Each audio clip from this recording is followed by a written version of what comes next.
அனைவருக்கும் வணக்கம். இன்னைக்கு நம்ம பார்க்க போற புத்தகம் என்னன்னு பார்த்தீங்கன்னா பேகம்களின் கண்ணீர். இந்த புத்தகம் ஒரு மொழிபெயர்ப்பு நூல். உருது மொழியில குவாஜா ஹசன் நிஜாமி எழுதிய பெகமுத் கே ஆன்சு என்கின்ற புத்தகத்தினுடைய தமிழாக்கம் தான் இந்த புத்தகம். திரு பென்னேசன் அவர்கள் மிக அழகாக இந்த புத்தகத்தை தமிழுக்கு கொண்டு வந்திருக்கிறாரு.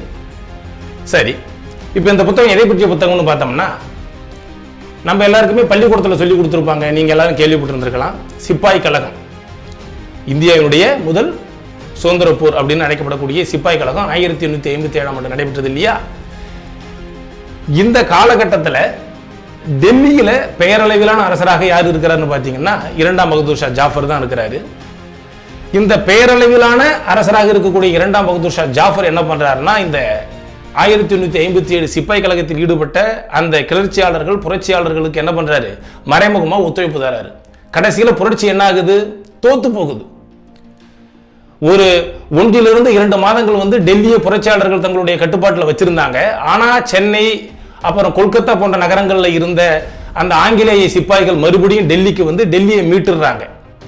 டெல்லியை மீட்டு யார் யாரெல்லாம் ஆங்கிலேயர்களுக்கு எதிராக கிளர்ச்சி பண்ணாங்க அப்படின்னு சொல்லி விசாரணை நடத்தும் பொழுது அதுல நம்முடைய முகலாய பேரரசர் இரண்டாம் பகதூர் ஷா ஜாஃபர் இந்த சதியில ஈடுபட்டிருக்காரு, இந்த கிளர்ச்சிகளை ஒத்துழைப்பு தந்திருக்கிறாருங்கிறத கண்டுபிடிக்கிறாங்க.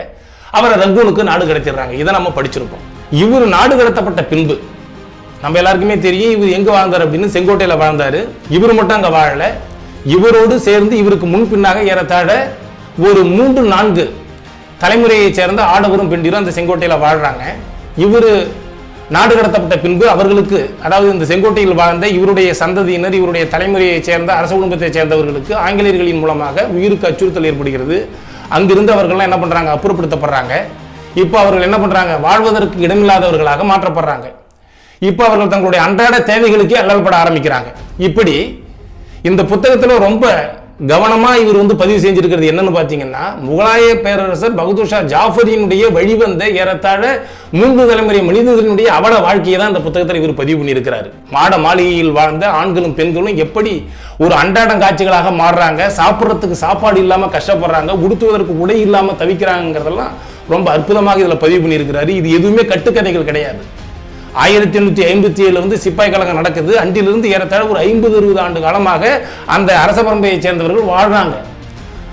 ஒரு 40 ஆண்டுகள் கழித்து அவர்கள் தங்களுடைய நினைவுகள்லாம் சொல்றாங்க. இந்த புத்தகத்தை எழுதிய ஆசிரியர் அவங்களை நேரடியாக பேட்டி கண்டு ஏறத்தாழ பார்த்தீங்கன்னா ஒரு 20-25 அரச குலத்தை சேர்ந்த ஆண்களையும் பெண்களையும் நேரடியாக பேட்டி கண்டு அவர்களுடைய வாழ்வியல் அனுபவங்களை அவர்களுடைய வாயிலிருந்தே பெற்று பதிவு செய்திருக்கிறார். இது எதுவும் அவருடைய கற்பனையிலிருந்து முளைத்து எழுந்த கதைகள் அல்ல.